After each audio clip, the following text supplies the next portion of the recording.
I used to believe that family meant everything. That no matter what life threw at you, blood would always have your back. My name is Isla, and I learned far too late that sometimes your biggest heartbreak doesn't come from strangers. It comes from the people who once kissed your forehead goodnight. I was the dependable one, the one who picked up the phone when no one else did. When my parents found their dream house, a cozy two-story just outside the city, they were short on the down payment. My dad's credit was shot, and my mom had retired early due to health issues. Without hesitation, I stepped in. I had been saving for my own place for years, cutting corners, skipping vacations, even picking up freelance work after my regular job. But I didn't think twice. I put my name on the paperwork, signed the mortgage with them, and handed over nearly every dollar I had. They cried when I did it, told me I was their angel. My sister, Samira, even hugged me tight and promised, "We'll never forget this, Isla." I believed her. God, I really believed her. For a while, things felt good. We made memories in that house. Family barbecues, movie nights, birthdays with too much cake and not enough chairs. I felt like I had built something solid with them, something lasting. We were close, or so I thought. Then came the text. It popped up on our family group chat late one night. I had just finished folding laundry and was about to head to bed when my phone buzzed. I looked down and saw it. "You're dead to us. Our lawyer will call you. Your sister never let us down. We don't need you." I read it twice. My heart stopped, like someone had yanked the floor out from under me. The people I bled for, starved for, stood by when they had nothing. They had cut me off with a message. No phone call. No warning. Just that. I stared at the screen, numb. I should have screamed, cried, called them in a rage. But I didn't. Instead, I just replied, "As you wish." I sat there for a long time, staring at that glowing message on my phone screen. My fingers went cold. My mind couldn't catch up with the cruelty. It was as if my heart knew something terrible had happened, but my brain was still asking, "Is this real? You're dead to us." Not even a sentence, really. Just a sharp blade disguised as words. They didn't even address me by name. My own parents, they chose my sister, Samira. Again. Apparently, Samira had been complaining for months behind my back, whispering poison into their ears, accusing me of controlling everything just because my name was on the house papers. She had always been the golden child, the one with the big smile and the bigger lies. She knew how to twist things until the truth bent around her like a ribbon. The message wasn't just emotional, it was legal. "Our lawyer will call you." They didn't want to talk to me like human beings. They wanted to handle me like a threat, a problem to be erased. I had no idea what Samira had told them, but it didn't even matter. They believed her, fully, without question. The worst part, there wasn't even hesitation in their words. No second guessing, no space for explanation. Just a clean, cold cut. I sat alone in my tiny apartment, the same one I'd kept so I wouldn't intrude on their privacy in the house I helped buy, and suddenly I felt like a stranger to my own life. Every moment I had invested in them, every dollar, every sacrifice, burned in my memory like ashes in the wind. But I didn't cry. Not then. I knew that if I let even one tear fall, I'd collapse. And they didn't deserve to see me broken. So I typed my response, "As you wish." And then I set the phone down calmly, quietly. My hands stopped shaking. I stood up, took a breath, and walked to the kitchen, not to cry into a pillow, but to pour myself a glass of water and start thinking. Because if they wanted to make this legal, then so would I. I wasn't born with much, but I worked hard, harder than most. While other kids partied after college, I took double shifts and freelanced late into the night. I had a simple goal: save enough to build something lasting for the people I loved. My family didn't have wealth, but I believed if I gave enough, held tight enough, we could rise together. When my parents found the house, they were hesitant. It was out of reach, even with the seller offering a deal. But I saw the look in my mother's eyes as she stood on that front porch, imagining grandkids running around the garden. My father looked proud, but I could tell he was quietly calculating every dollar they didn't have. That night, I offered to help. "I've been saving," I told them. I can cover the down payment. We can put the mortgage under my name. It'll be our house." My mother cried. My dad hugged me in a way he hadn't since I was a little girl. Samira clapped like a child at a birthday party. Isla, she said, you're actually saving us. Back then it felt like love. But that wasn't all. A year later, Samira fell into a financial hole after quitting her job to follow her entrepreneurial dreams. She maxed out 3 credit cards, had debt collectors calling her, and didn't know where to turn. She came to me, of course. I just need a few thousand to keep the lights on, she begged. Please don't tell Mom and Dad. So I wired her the money. Not once, not twice, but 5 times. I drained what little I had left for a vacation or even a used car because, well, she was my sister. I figured one day she'd find her footing and maybe say thank you. She never did. Then came Dad's stroke. It hit him hard, and my mom couldn't manage everything on her own. So I took time off work, drove him to appointments, argued with insurance, even sat through terrifying nights in the ICU just so she wouldn't have to do it alone. They said, "You're our rock." They said, "We'll never forget this." But they did. All of it. The money, the time, the love, the hours I gave up building my own life to hold theirs together. I never expected anything in return. Just loyalty. Just the truth. Just for them to stand beside me if things got hard. Instead, the moment Samira decided I was inconvenient, they chose her lies over my loyalty. And all those nights I thought I was helping my family, turns out I was just building a house for people who never planned to let me stay. As you wish. That's all I said. No yelling. No begging. No long paragraphs explaining myself or trying to correct their twisted version of the truth. Just 4 simple words. I sent the message and watched the 3 dots appear on the screen for a second, then disappear. No one replied, not even a fake moment of guilt. They probably thought they won, that I'd slink away quietly, humiliated and defeated, carrying the weight of a broken family on my back once again. Maybe they picture me sobbing in a corner, replaying their words until I apologized for sins I never committed. But they didn't know me, not really. What they didn't realize was I'd already mourned them. Long before that text ever came, I had felt the slow drip of distance, the coldness behind their smiles, the way Samira twisted every situation into her advantage. I had hoped, prayed, and worked to keep us together. But that text? That was the funeral. I buried the idea of us that night. The next morning, I put on a clean blouse, tied my hair back, and walked into my lawyer's office like a woman who had nothing left to lose, only dignity to reclaim. Mr. Rahman, a family lawyer I had consulted years ago when helping my parents with a mortgage, recognized me instantly. Isla, everything okay? I smiled. It will be. I need to make a change to some property documents. He blinked. The house! I nodded. Yes, I want my name off it. His eyes widened. You helped purchase it. That would mean. I know exactly what it means. I wasn't handing it to them out of kindness. I wasn't walking away because I was weak. I was playing the long game. You see, the house still had a clause in the deed, one that stated any removal or transfer of ownership required full consent and renegotiation of loan responsibility. Without me on the documents, they'd have to refinance from scratch. But their credit? Their income? It wouldn't be enough. Mr. Rahman looked over the paperwork carefully. Do you want to warn them? No, I said firmly. Let their lawyer call me. Let him panic first. He smirked and began drafting the forms. In that moment, I felt no anger, no sadness, just clarity. For once, I wasn't trying to be the fixer. I wasn't begging to be seen or heard. I was taking back control, not through revenge, but through strategy. Let them believe I was done. Let them think silence meant surrender. Because when you've been underestimated your whole life, the most powerful thing you can do is smile quietly and change the rules of the game when no one's looking. What they didn't know, what no one in my family had bothered to understand, was that I had never fully given them the power they thought they had over me. Sure, I put my name on the mortgage, signed the paperwork in good faith, and did what I thought was right. But there was something I never told them, something they took for granted because I never needed to flaunt it. I hadn't signed away my legal claim to the property. I was still the primary holder on the deed.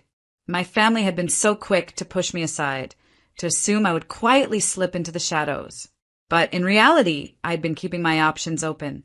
I knew exactly what I was doing when I helped them with the house. I had always been cautious, even in my generosity. I wasn't a fool. When I arrived at Mr. Rahman's office that morning, the plan started to fall into place.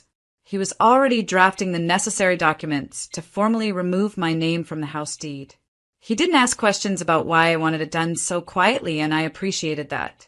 He had always been professional, treating me like a client, not a naive young woman who'd been taken advantage of. As he worked through the paperwork, I sat back, my mind replaying everything. The phone calls I'd made for them when they were stuck in traffic. The nights I stayed awake, making sure their health insurance was sorted out. The money I had given over and over again like it was nothing. And now they wanted to erase me from their lives like I was just some passing inconvenience. But they didn't realize they were dealing with someone who understood the fine print. My name was on the deed, but it wasn't just an ownership claim, it was a position of power. And once my name was removed from the house paperwork, they would lose the legal ability to control the property the way they thought they could. Without my consent, the house wasn't theirs. Not legally. I could have made a scene. I could have gone to them, told them what I was doing, and made sure they knew how I was playing my cards. But I didn't. I wanted them to feel the full weight of their mistake, the shock when they realized they couldn't fix this with a simple phone call or lawyer's letter. After I signed the final forms, I handed them back to Mr. Rahman, feeling a strange sense of peace. The paperwork would take a couple of days to process, but once it was done, the house would be legally up for grabs again. They wouldn't be able to refinance. They wouldn't be able to sell it, and I would be the one holding the power. But I wasn't looking for revenge. I was simply taking back what I had given. Quietly, methodically. They would soon learn that what they had taken for granted had cost them more than they could ever have imagined. 2 days later, I woke up to the sound of my phone ringing off the hook. The number on the screen was unfamiliar, but something in my gut told me it was about to be important.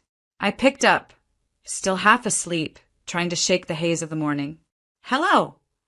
The voice on the other end was frantic, breathless. Isla? It's Mr. Kareem, your family's lawyer. My stomach dropped. My name was on the tip of his tongue, and the panic in his voice was unmistakable. Isla, we need to talk. Immediately. This is a serious situation. I sat up in bed, my heart racing. What's going on? There was a pause before he spoke again. The property paperwork. You legally removed your name from the deed. I felt the corner of my lips curl into a quiet smile. Yes, I did. He sputtered in disbelief. But Isla, you can't just do that. You helped buy the house. Your family's relying on that property. Without your name on the deed, they can't refinance, they can't sell it, they can't even make the mortgage payments without your approval. I leaned back against the pillows, my voice calm. I understand. That's why I did it. His voice rose in panic. This isn't just a minor legal misstep, Isla. You've completely cut them off from any claim to that property. Without you on the deed, they technically don't own it anymore. They have no legal right to the house. I could hear him tapping away at his keyboard, probably scanning through the legal documents like they were some unexpected disaster.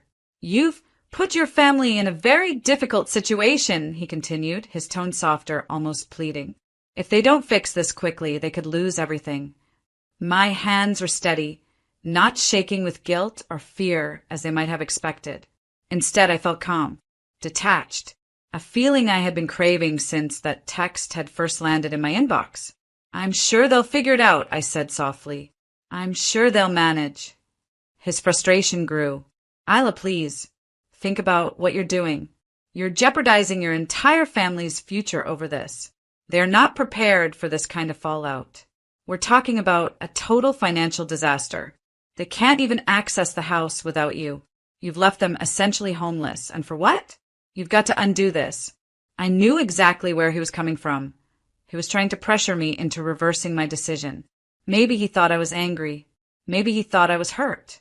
But I wasn't. This wasn't about anger or pain anymore. This was about standing up for myself. For the first time in my life, I wasn't trying to fix everything. I wasn't trying to hold it all together for them. I had given enough. And now they would feel the consequences of taking me for granted. I've made my choice, I said, my voice firm. I'll leave it to you and your clients to figure out how to fix it. I hung up before he could say anything else, my fingers hovering over the phone for a moment. The weight of the decision didn't feel heavy anymore. It felt freeing. The chaos, the panic on the other end of that call, that was their burden now, not mine. I had simply taken back what was mine, and the reality of their mistake was just beginning to set in. I wasn't surprised when they showed up at my door. I knew it was only a matter of time. They had underestimated me, written me off, convinced I'd just roll over and beg them to take me back. But this wasn't a moment of weakness for me. It was a moment of clarity. It was late afternoon when I heard the knock. I knew exactly who it was before I even opened the door. Samira stood there first, her eyes red, face blotchy from crying. Behind her, my parents lingered, their expressions a mix of desperation and disbelief. Samira's voice trembled as soon as she saw me. Isla, please, you've got to fix this. You have to put your name back on the deed. We can't lose the house. We'll figure things out, I promise. We were wrong. We're sorry. Her words came in a rush, like a flood of guilt that she hoped would wash away her betrayal. I watched her, not with anger or sorrow, but with a detached calmness that shocked even me. I'm sorry, I asked softly, as if I hadn't heard her clearly. You're sorry. She nodded, sniffling. Yes, I know we've hurt you. But Isla, we need you. You've always been there for us. Please don't do this. You can't let us lose everything. My father spoke up, his voice cracking with urgency. Isla, listen to us. We don't know how to fix this without you. We're your family. You can't just throw everything away. Please, we need your help. I looked at them one by one, feeling the weight of the words they had texted me only days ago. You're dead to us, I whispered, my voice barely audible, but the impact of those words echoed between us. That's what you said, remember? Those exact words. You're dead to us. Our lawyer will call you. Your sister never let us down. We don't need you. Their faces froze in shock, and for a moment it felt like time stood still. I could see the regret in their eyes, the realization of the gravity of their actions slowly dawning on them. But there was no turning back now. I wasn't some backup plan they could fall back on when their world crumbled. I don't need you to need me anymore, I said, stepping back slightly to close the door, but holding it open just enough to make my point clear. You made your choice. You cut me out when I was your last resort, your backup. You kicked me to the curb. And now, you want me to fix it for you. I could see my father's hands shaking, his face twisted in a desperate plea. Isla, don't do this. We're sorry. We need you. Please, I'll make it right. I shook my head, cutting him off. No, you don't get to erase what you did, not with an apology. Not with tears. You made your choice, and now you deal with the consequences. I'm done fixing everything for you. I could see Samira's face crumple, tears spilling down her cheeks, but I couldn't find it in myself to comfort her. The betrayal had been too deep, too ingrained for me to forgive them with a simple apology. Goodbye, I said, my voice firm. I hope you figured out, but I won't be the one to save you this time. And with that, I closed the door, not out of anger, but out of finality. There was no going back, not for me, not for them. They had crossed a line they couldn't come back from. I never intended to destroy them. I didn't want to watch them crumble under the weight of their own actions. That wasn't my style. I wasn't interested in revenge. No, what I did was far more satisfying, far more meaningful in the long run. I wasn't about to burn bridges. I was simply going to walk away from a family that had already let me go. The first thing I did was sell the house. It wasn't just about the money. It was about ownership, about taking control of my life and taking away what they had so carelessly assumed they had a right to. The house was still legally mine, after all, and while they floundered in their panic, I remained calm, composed. There were no second thoughts, no wavering on my decision. I sold it quickly for a price that was more than fair, but still one that would leave my family scrambling. The proceeds, well, they weren't for me. Not entirely. I donated a significant portion to a women's shelter that I had volunteered at a few times in the past. It felt like the right thing to do, a powerful, healing way to use the money. The shelter had helped so many women escape abusive situations, find new starts. I wanted to support them, to give other women the kind of empowerment I was learning to embrace for myself. The rest of the money? That went into my own future, my new life. I invested it wisely, real estate, a bit of stock. It wasn't about the wealth. It was about security, independence, the kind of future I had never been able to imagine when I was always focused on everyone else. As for my family, well, they were left to deal with the fallout. It was a painful thing to witness, but they had made their bed, and now they had to lie in it. I stayed far away from them in the days that followed. The calls came, the apologies, the letters from their lawyer, full of threats and desperate pleas. They begged me to reverse the sale, to give them back their home. They tried to manipulate me, appealing to my sense of guilt, my supposed sense of responsibility. But I didn't answer. I ignored it all. I refused to let them back into my life, not because I was heartless, but because I had learned the hard way that I couldn't let anyone hold that kind of power over me anymore. Weeks passed, and as I settled into my new apartment, I realized how peaceful it was, how truly free I felt. I wasn't weighed down by the constant pressure of being everyone else's savior. I wasn't responsible for keeping everything together. I could finally breathe, truly breathe for the first time in years. And then, one day, I received a message from Samira. It was short, a simple text that read, "We're sorry. We didn't understand. We've lost everything. Please talk to us." I stared at the screen, my heart oddly calm. There was no satisfaction in the message, no rush of triumph, just the quiet acceptance of a reality I had already come to terms with. I didn't respond. I didn't need to. My parents never called me again. They had moved on, just as they had always done when things got tough. But this time there was no pretending. There was no escaping the truth they had tried to bury under layers of manipulation and guilt. They had pushed me away, and now they were left to face the consequences of their betrayal alone. For the first time in my life, I felt like I was exactly where I needed to be. I wasn't living for anyone else. I wasn't sacrificing my own happiness for a family that didn't value me. I was living for myself, free from the chains of their expectations. And as I looked at the future, I couldn't help but feel a quiet satisfaction. I had let go of the family that had once meant everything to me. I had walked away, not with anger, but with dignity. And that was the true power I had taken back. I had finally chosen myself.